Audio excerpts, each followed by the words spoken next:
Hi, everyone. Welcome to another episode of Embracing Authentic. My name is Janelle Keys. I'm here with my lovely co-host, Marissa Williams, and our special guest today, Edie Moran. So today's episode, I know we haven't done one in a long time, so why not bring it back in the awesome month of Pride? So happy Pride, everybody. That is the topic of today's show. So Marissa, I'll let you go ahead and we'll get started.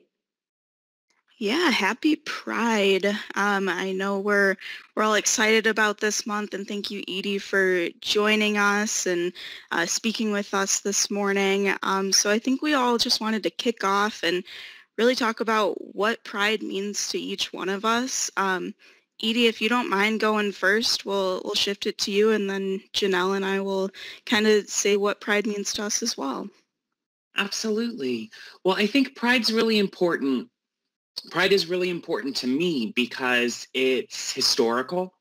It's a remembrance of the people who came before to fight for my right to be who I am. And it's important to remember that Pride was a riot. You know, we're lucky enough today that Pride is a celebration. It's a party. It's a time for all of us to come together and celebrate our diversity and our differences that make us stronger as we come together as a community. But the thing that resonates the most with me about Pride is that Pride was a riot. It was a time for people to stand up and say, you aren't going to have your knees on our necks, so to speak, anymore. You know, the women who led Pride at Stonewall in 1969 were trans women of color. You know, these were Black trans women who told the police that they had had enough and that they weren't going to be beaten down anymore. And so that's what really Pride means to me, is I remember that when I'm marching in the parades, when I'm walking with my friends, when I'm out celebrating, the thing that we're celebrating is the fact that these brave women were there that night to stand up and fight back. And that means so much to me because these are my sisters, these are my siblings, these are the people that I love the very most. You know, these are the people that are closest to my heart because they're just like me.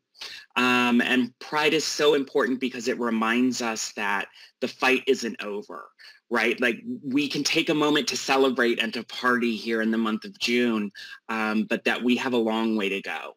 And we have many more fights to be had. And it energizes me to be able to stand up and say, this is who I am, and I'm proud of who I am, and I'm ready for that fight. So I think Pride is awesome.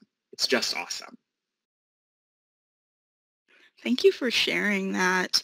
I know that I'm going to have like a million follow-up questions, and if we're just bombarding you with questions that you don't feel like answering, you absolutely don't have to. But I was doing like a little bit of research, just trying to educate myself, as I think we should all do when there's a month of celebration for any minority group.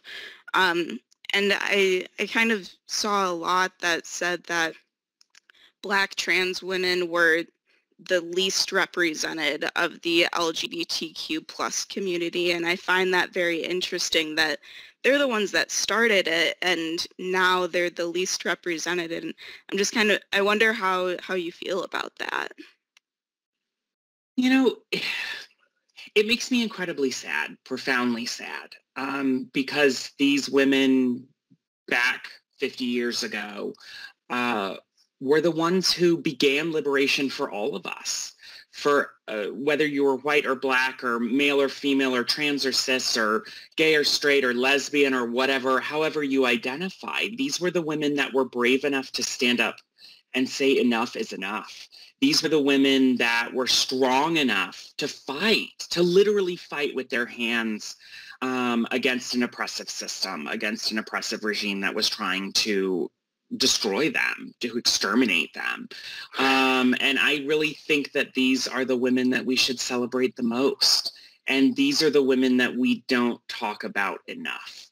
And that makes me profoundly, profoundly sad. However, I see change happening. I see things moving in a different direction these days as more and more people recognize names like Marsha P. Johnson. They know who that is. And Black Trans Lives Matter shows up on social media profiles and talk shows and television shows and people's clothing, that people are realizing, I think, finally after 50 years that these women are important and that there are foremothers and that we have to remember them and we have to celebrate them. And we have to lift them up. I was listening to the radio the other day and they were talking about lifting the bottom.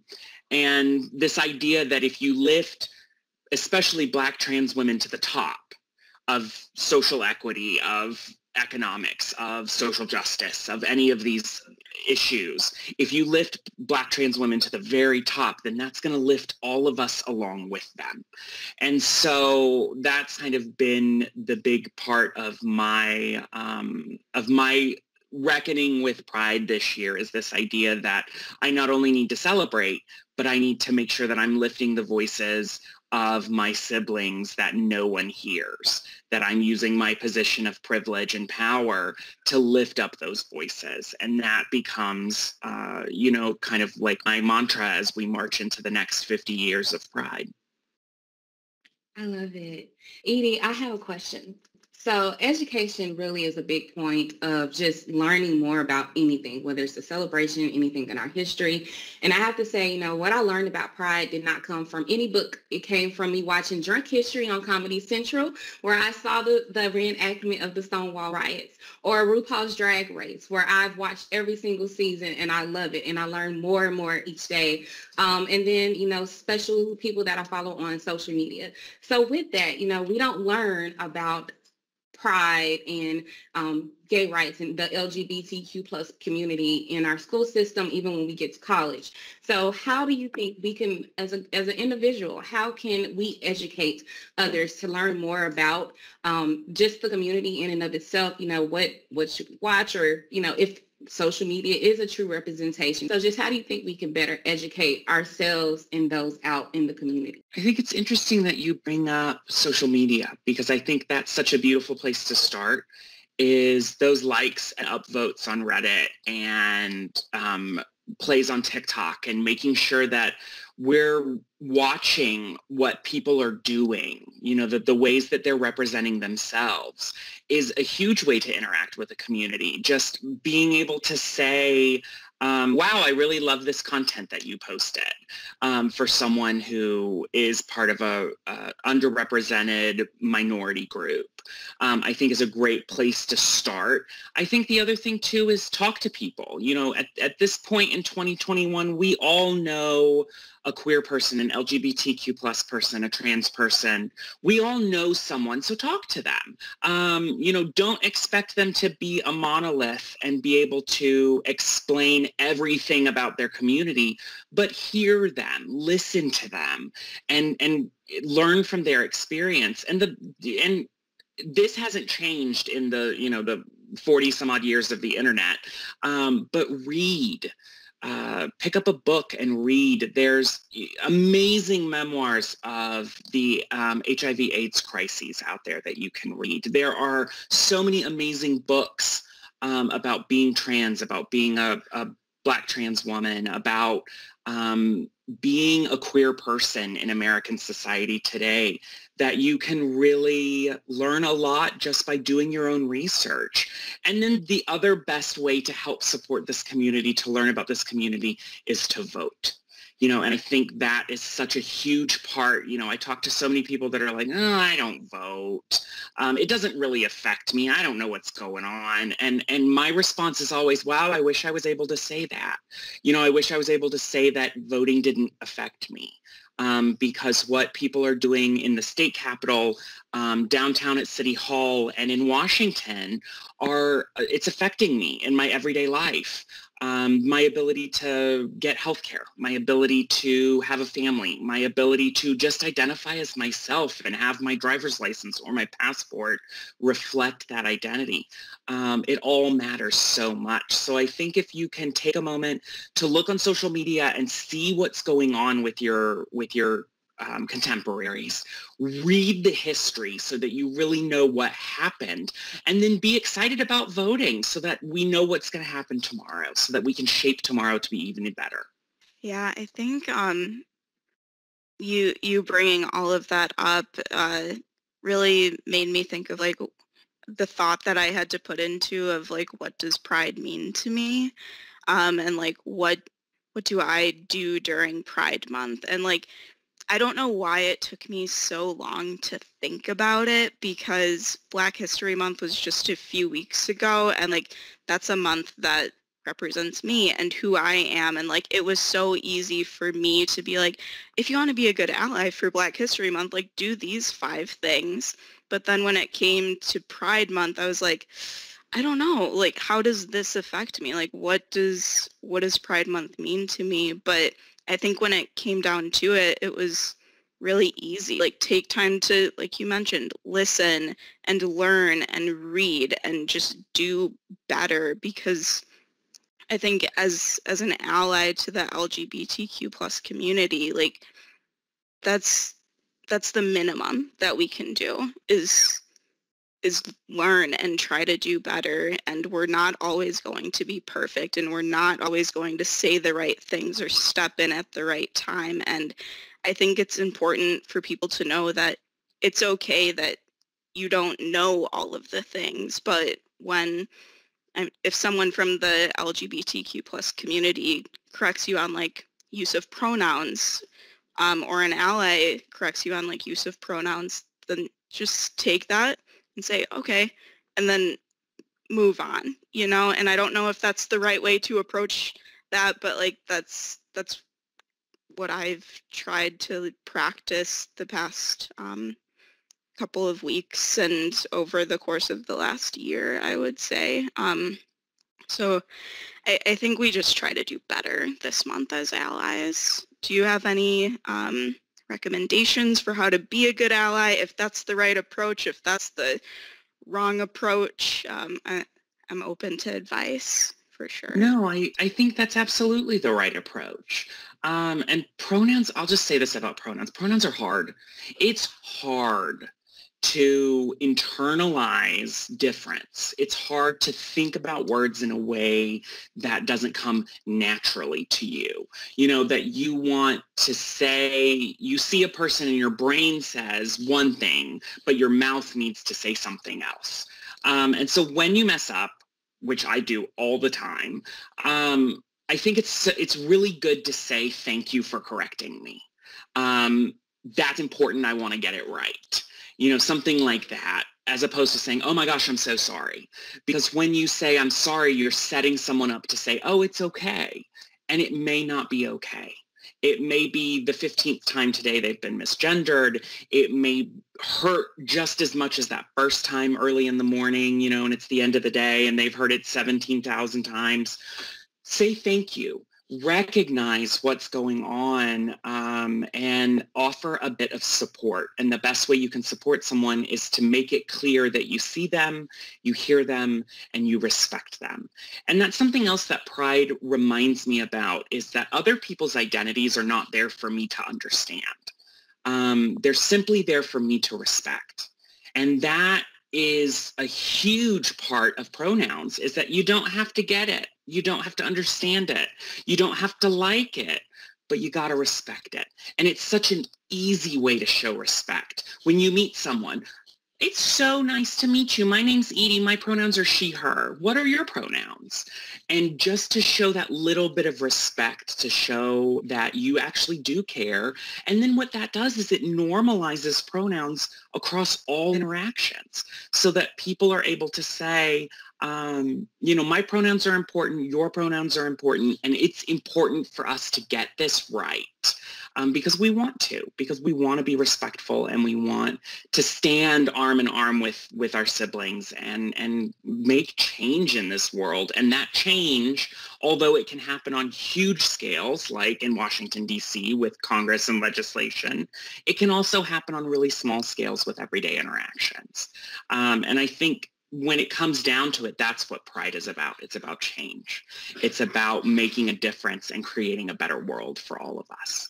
I love this discussion, and just listening to both of you, it just reminds me how mirrored pride is to like the civil rights time, because that was happening at the same exact time. And it took Google to kind of put that into perspective of, it seems so far removed because we see these things in black and white, but they have color pictures. And I think, that's a mental trick. So I just love like how Marsha P. Johnson, and the P stands for pay it no mind. I thought that was cool looking that up. But looking up what pride means to me, I love the fact that they use gay pride as a terminology because it was so much shame to say that you're gay, that you're bi, that you are trans, that you don't fit in to normal society. So to say that we have gay pride and pride in general just means a lot to me, because as you know, my history with the civil rights movement and how my legacy and my grandmother and stuff just raised me to be, it ties so much together in the fact that, Black trans women, the least represented, was the ones that started this movement, that kind of were the forefront. So pride means to me that, the fight is still there. Don't ever let anybody shame you for being who you are. Like you said, Edie, it's all about respect. I don't have to understand for me to respect you. You don't have to understand why I make the decisions that I make to respect me. So I think leaving this conversation at the fact of, at the end of the day, to be an advocate, to be an ally, is to just simply show respect. You don't have to understand to respect somebody. I love it. Marissa, what does pride mean to you? I mean, I kind of shared a little bit about just educating and learning, but I also think that outside of this month, it's our role as allies to make sure that other people also learn. I know that just yesterday, my parents were in town, and they're in their late 50s, early 60s. And they're just not good about using people's pronouns, and that's something that I don't accept in my life. Like I require people, if they're going to talk about other people, to use the pronouns that that person identifies with. So we were talking about Caitlyn Jenner, who I'm not a fan of, but we're going to use her correct pronouns if we're talking about her. And my stepdad was referring to her as Bruce and him and he, and I was just like, nope, we're not going to do that. Like, her, let's refer to her by her correct pronouns and to her name. And he was like, okay, I'm sorry, and like apologized a lot. And I was like, no, you don't have to apologize for it. Just recognize that that's her name and you should use her pronouns. And then we just kind of continued the conversation with using her correct pronouns. And I think doing that during Pride and throughout the year is a really good way, and really a relatively small thing that we can do to show that we care about people in the community, just by not accepting any sort of hate or shame or negative talk in our lives. So that's just kind of an example of something that I do that I think we could all do just to show our support. So as we kind of wrap up, Edie, I wanted to leave you an opportunity with final thoughts as we kind of bring this episode to a close. Pride for me is all about the fight. It's all about the history. It's all about the community. But more importantly, and most importantly, at the end of the day, it's all about the love. And I go back to something that RuPaul said 1,000 times an episode. But if you can't love yourself, how the hell are you going to love somebody else? And so that's what it's all about, learning to love you and your identity, and learning to love your community, and learning to love your brothers and sisters and siblings, and learning to love this beautiful, diverse, incredible world that we live in, because there's just not enough time for hate. I'm too busy for that. And so when it comes back to it, June is about love. And so find your way to love you and the people around you, and bring that love home. Awesome. I love you. Can't end it any better. So with that, I want to say, Edie, thank you so much for Yes, coming on thank you, today's Edie. show. Thank you. Love wins. It's always everybody. a pleasure It always wins. talking to you. You're just such a light in Thank you. my life, and I'll speak for more people because I know I've heard nothing but great things in all interactions that people have had with you. So I'm so happy that you volunteered to join us on this episode and talk to us and teach us, and it's been great. Well, it's an honor. Thanks for having me. I really appreciate it. Thank you so much. That's been another episode of Embracing Authentic. Happy Pride, everybody, and have a great day.